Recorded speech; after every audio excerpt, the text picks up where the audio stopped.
Assalamualaikum warahmatullahi wabarakatuh. Selamat pagi Bu Sri Mulyati dan teman-teman semuanya. Hari ini kami dari kelompok 4 ingin mempresentasikan makalah kami yang berjudul Kurikulum di Berbagai Negara dan Sejarah Kurikulum di Indonesia dari tahun 1947 sampai dengan sekarang atau Kurikulum Merdeka. Kelompok 4 beranggotakan 1. Esli Imandita Kusuma Putri, 2. Haryati, dan 3. Ridwan Nugroho. Latar belakang dari makalah kami adalah kurikulum di berbagai negara, kurikulum yang diterapkan oleh negara maju dan negara berkembang, tentulah memiliki karakteristik dan tujuan capaian tertentu. Aspek-aspek yang mempengaruhi perbedaan kurikulum di tiap-tiap negara menciptakan pula tingkat kualitas pendidikan yang beragam.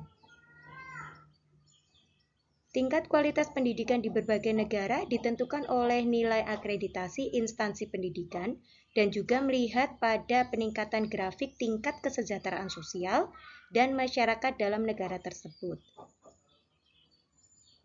Sejarah kurikulum di Indonesia. Seiring dengan berjalannya sistem pendidikan, tentunya kurikulum menjadi sebuah pedoman atau dasar penyelenggaraan kegiatan pembelajaran. Kurikulum sebagai seperangkat rencana pendidikan memiliki capaian tujuan tertentu yang meliputi tujuan pendidikan nasional. Kurikulum bersifat dinamis. Maksudnya, kurikulum memunculkan sebuah tuntutan perubahan dan pengembangan yang mengikuti perkembangan dan tantangan yang ada seiring berjalannya zaman. Tak hanya memiliki atau melihat pada perkembangan zaman, aspek lain yang menjadi penyebab perubahan juga terdapat pada periode perubahan pemangku kebijakan negara atau stakeholder. Terdapat salah satu ungkapan yang kerap ditemui bertepatan dengan periode perubahan petinggi negara, yaitu ganti menteri, ganti kurikulum. Hal tersebut menjadikan kurikulum mengalami perubahan sesuai dengan tuntutan dan dinamika perubahan yang terjadi di masyarakat. Rumusan masalah dari makalah kelompok kami adalah: yang pertama, bagaimana kurikulum yang diterapkan di negara maju. Yang kedua, bagaimana kurikulum yang diterapkan di negara berkembang. Dan yang ketiga, bagaimana sejarah kurikulum yang diterapkan di Indonesia sejak tahun 1947 hingga sekarang. Kurikulum yang diterapkan di negara-negara maju sebagai contohnya negara maju yang pertama, Finlandia, yang kedua Jepang, yang ketiga Inggris, keempat Australia, dan yang terakhir adalah negara Belanda. Yang pertama, kurikulum Finlandia. Kurikulum di Finlandia, sistem kurikulum terstruktur tunggal dan fleksibel, guru memegang tanggung jawab besar. Yang ketiga, tidak ada ujian standar, melainkan terdapat ujian matrikulasi nasional. Yang keempat, kultur masyarakat sadar akan pentingnya pendidikan. Yang selanjutnya, memiliki 190 hari efektif per tahun. Dan kondusivitas dan kenyamanan adalah poin utama. Yang selanjutnya, pilihan sekolah sedikit dan dikelola oleh pemerintah. Hubungan erat masyarakat dengan pemerintah dalam implementasi kurikulum sehingga mendukung perkembangan pendidikan di Finlandia. Selanjutnya, kurikulum yang diterapkan di negara Jepang. Sistem kurikulum di negara Jepang yaitu sistem 6-3-3. Maksudnya, pendidikan dasar 6 tahun, pendidikan tingkat pertama 3 tahun, dan pendidikan tingkat atas 3 tahun. Tidak ada ujian kenaikan kelas, jadi mereka langsung dari yang tingkat dasar 6 tahun langsung naik ke tingkat pertama sekolah lanjutan 3 tahun dan tingkat atasnya 3 tahun. Karakteristik dari kurikulum di Jepang. Karakteristik kurikulum Jepang yang lainnya adalah ide Ikiru Cikara atau budaya jiwa dan melatih kekuatan dan kemampuan hidup bermasyarakat, dan Sogotekina Gokusu Jikan atau pembelajaran tematik. Yutorikyu iku pendidikan berorientasi keleluasaan waktu dan ruang, dan karakteristik yang lainnya yaitu menerapkan 5 hari sekolah. Untuk target kurikulum di Jepang yaitu 1. Mengembangkan kepribadian individu secara utuh, memelihara keadilan dan kebenaran, menjunjung tinggi keharmonisan lingkungan sosial, dan disiplin waktu dan etos kerja. Selanjutnya kurikulum negara Inggris.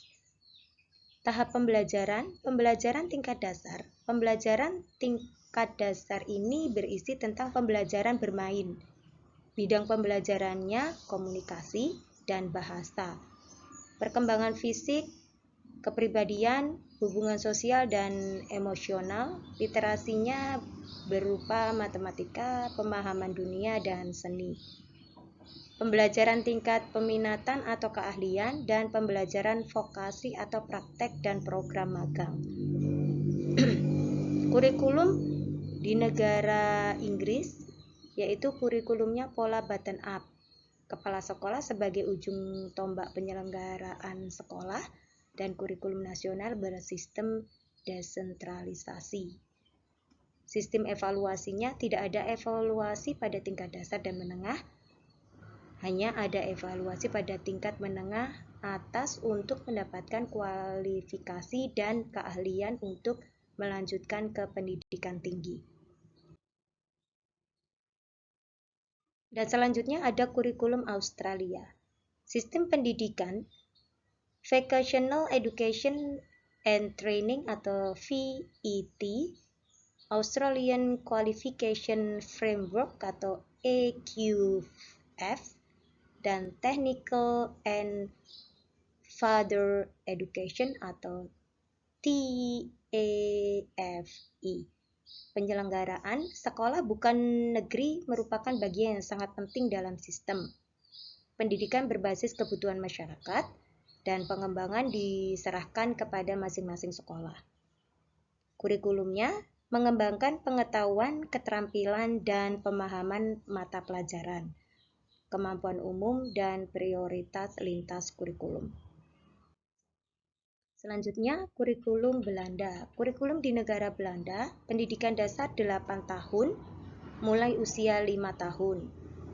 Ada ujian akhir atau tes CITO, dan pendidikan diploma, kejuruan atau pra-universitas usia 12 tahun. Metode kurikulum di SD, Jenaplan, Dalton Plan, Montessori, dan Tim Moderwiz OP atau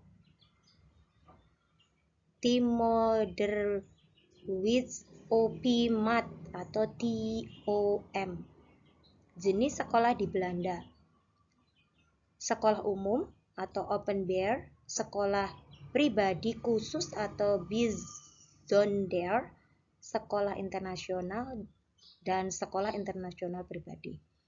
Sistem pendidikan di Belanda yaitu VMBO atau kejujuran kurang lebih 4 tahun, MBO 4 tahun, HEVO 5 tahun, dan VWO 6 tahun.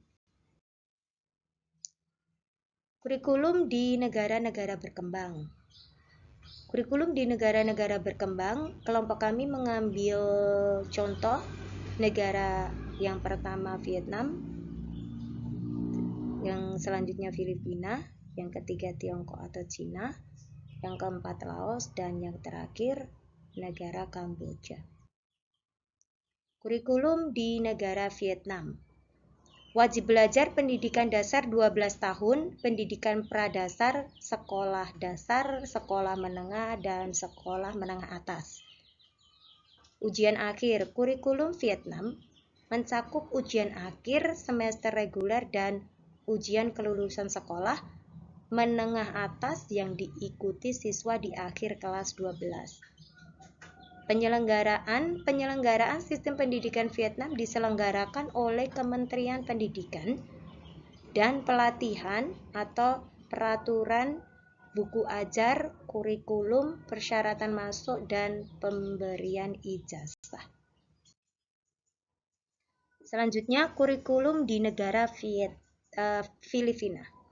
Kurikulum di negara Filipina, strukturnya yaitu pendidikan formal 14 tahun, 6 tahun tingkat dasar, 4 tahun pendidikan sekolah menengah, 4 tahun pendidikan tinggi. Pelaksanaannya diawasi oleh Departemen Pendidikan. Lembaga pendidikan yang ada di Filipina yaitu pendidikan dasar, pendidikan menengah atau menengah umum, menengah kejuruan, dan menengah sains. Serta yang terakhir yaitu pendidikan tinggi. Sistem pendidikan. Sistem pendidikan di Filipina, sistem pendidikannya inklusif, dipengaruhi oleh sejarah kolonial,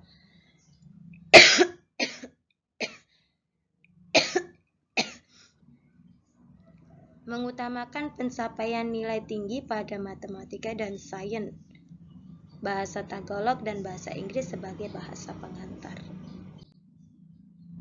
Selanjutnya, kurikulum Tiongkok atau Cina. Karakteristik kurikulum Tiongkok atau Cina, 1. Perubahan kurikulum berdasarkan hasil penelitian empiris bukan ideologi. Pendidikan gratis di sekolah negeri.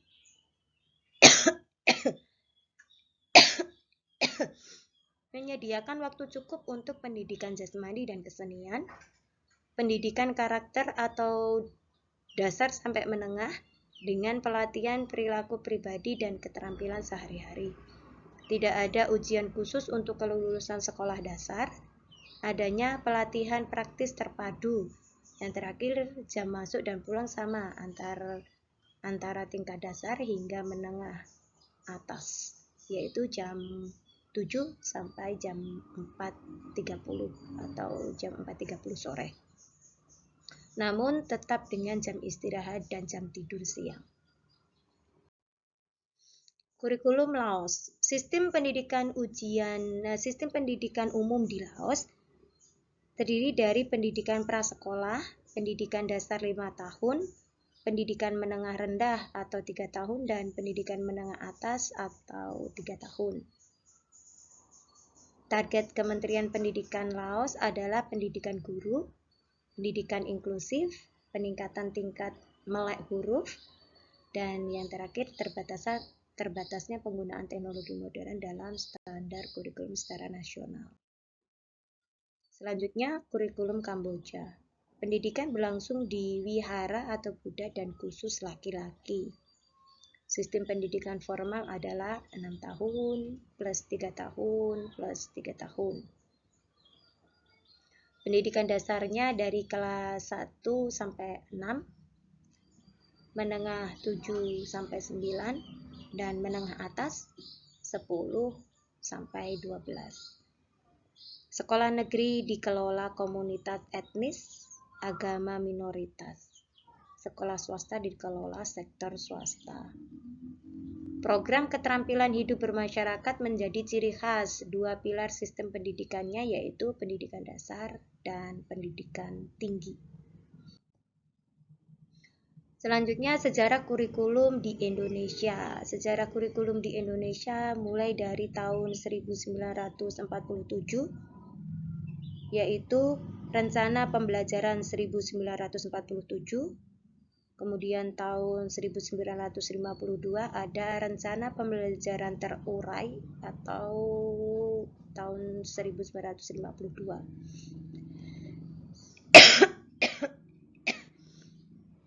Tahun 1964 Rencana Pembelajaran 1964. Kemudian di tahun 1968 ada kurikulum 1968.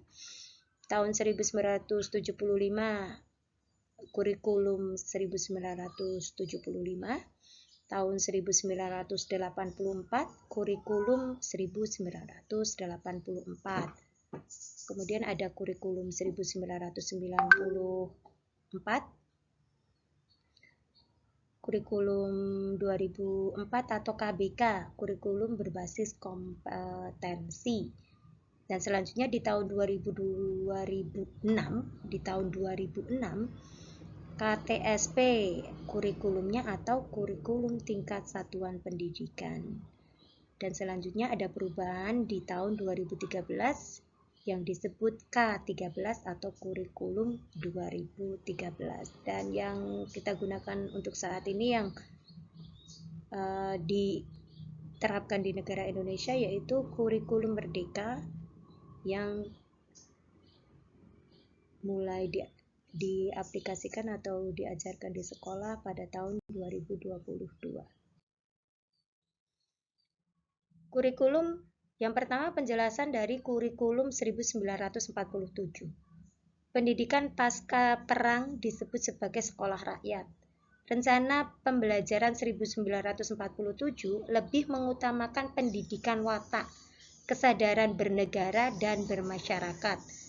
Metode pengajaran ceramah, strategi pembelajarannya CTL atau Contextual Teaching Learning, dan yang terakhir peran guru alam model pembelajaran CTL, yaitu memastikan bahwa materi pembelajaran berasal dari pengalaman. Kurikulum 1952 atau Rencana Pelajaran Terurai 1952. Kerangka kurikulum 1952 relatif sama dengan kurikulum 1947.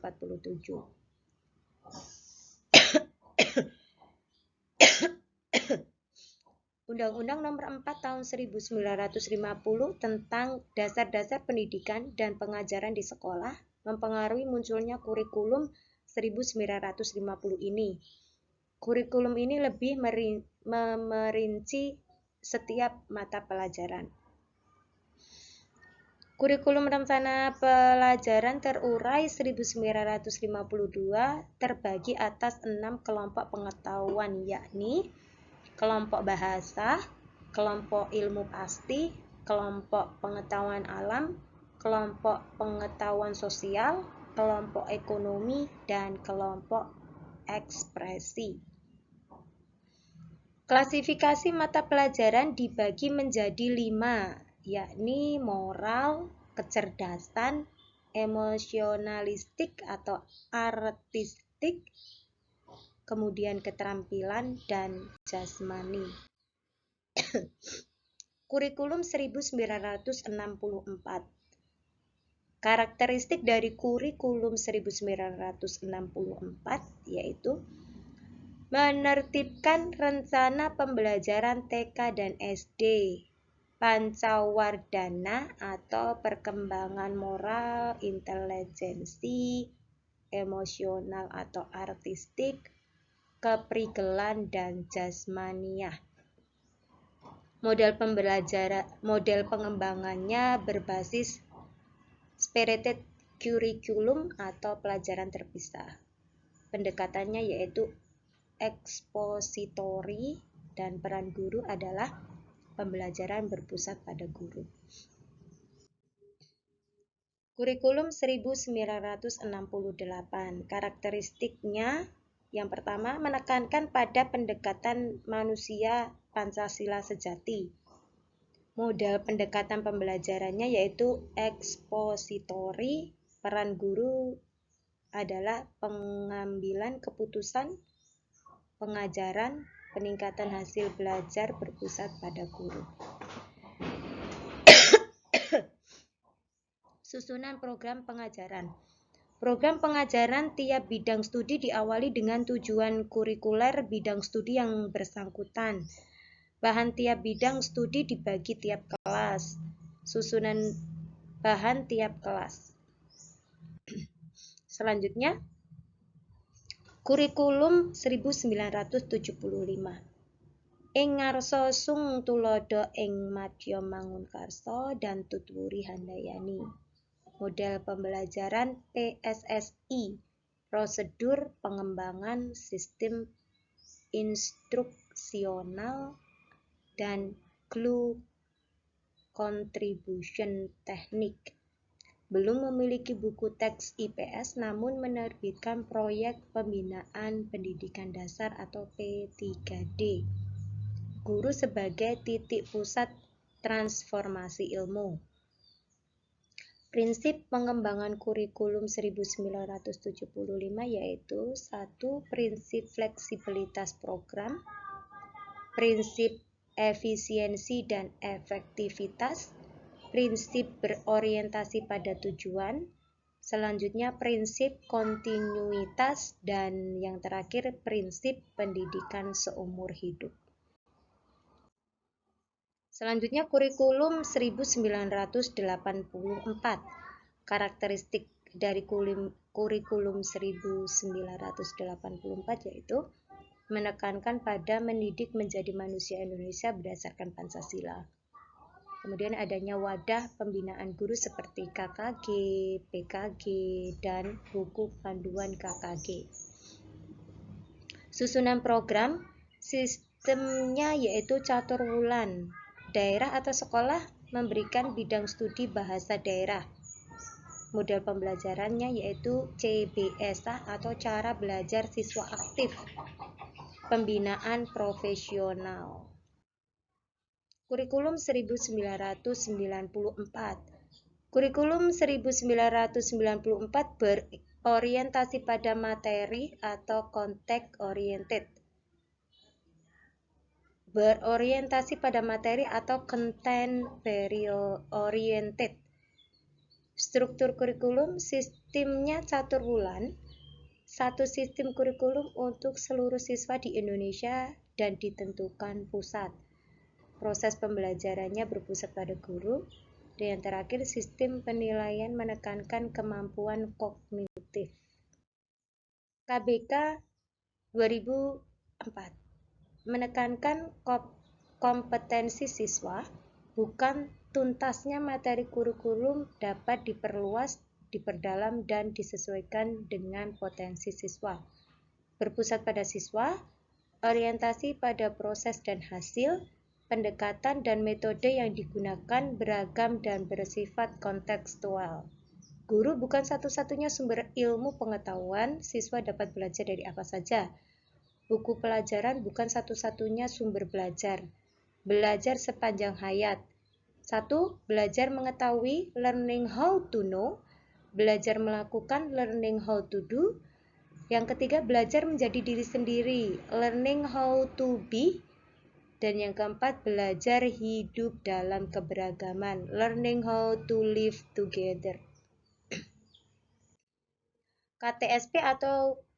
KTSP tahun 2006.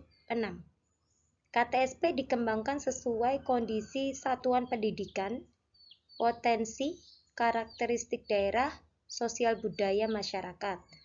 Sekolah dan komite mengembangkan KTSP dan silabus di bawah Dinas Pendidikan Kota atau Kabupaten.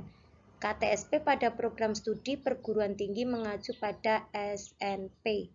KTSP adalah strategi pengembangan kurikulum efektif, produktif, dan berprestasi.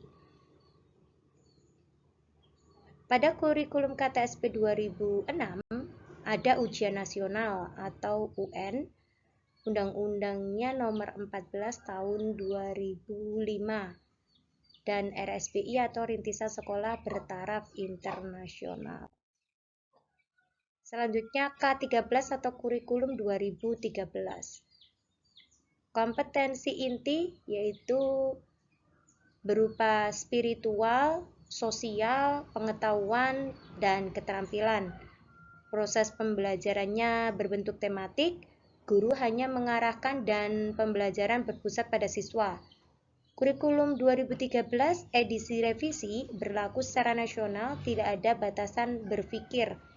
Penerapan teori 5M, metode pembelajaran yang aktif, meningkatkan hubungan kompetensi inti dan kemampuan dasar.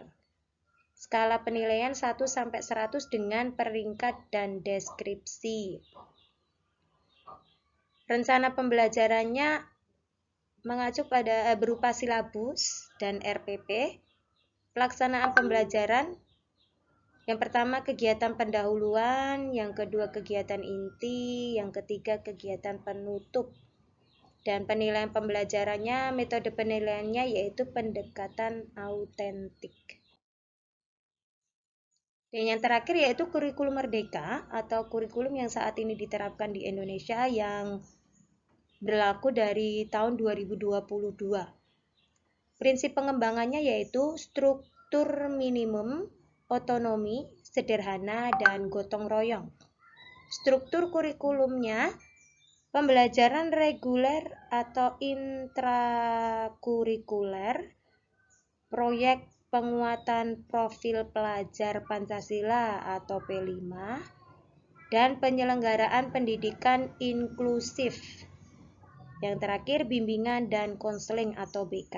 Karakteristik dari kurikulum merdeka yaitu IPA dan IPS digabung menjadi IPAS. Bahasa Inggris menjadi mata pelajaran pilihan.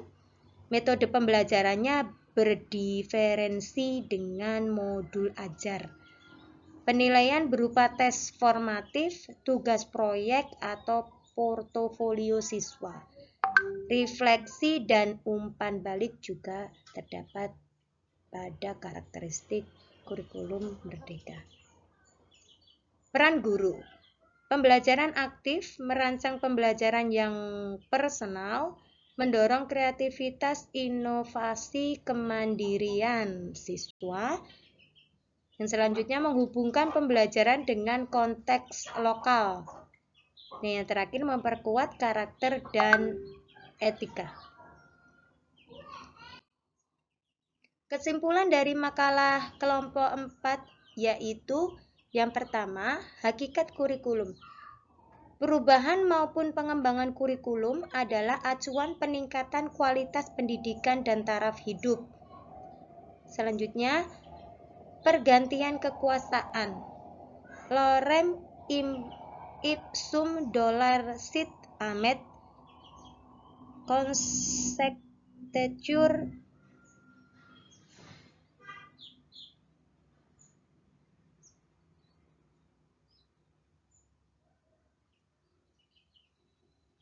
pergantian kekuasaan.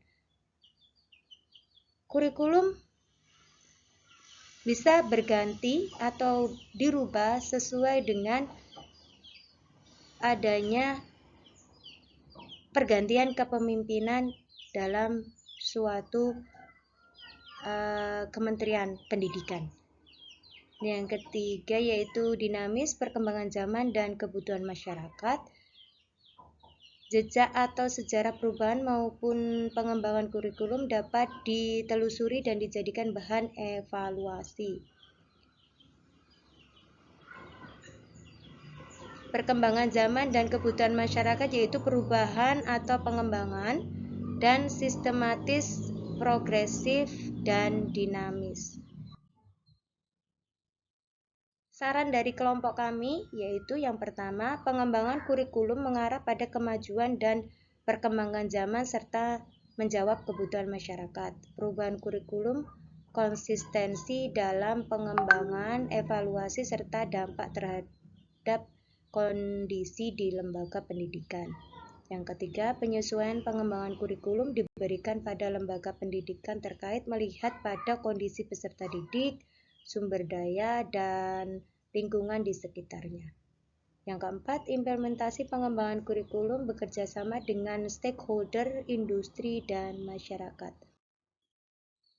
Terima kasih, demikian tadi pemaparan dari makalah kami yang berjudul Kurikulum di berbagai negara dan sejarah kurikulum di Indonesia dari tahun 1947 sampai kurikulum merdeka atau kurikulum yang sekarang diterapkan di negara Indonesia. Mohon maaf bila banyak kekurangan dan kesalahan dalam penyampaian presentasi kelompok kami. Terima kasih. Wassalamualaikum warahmatullahi wabarakatuh.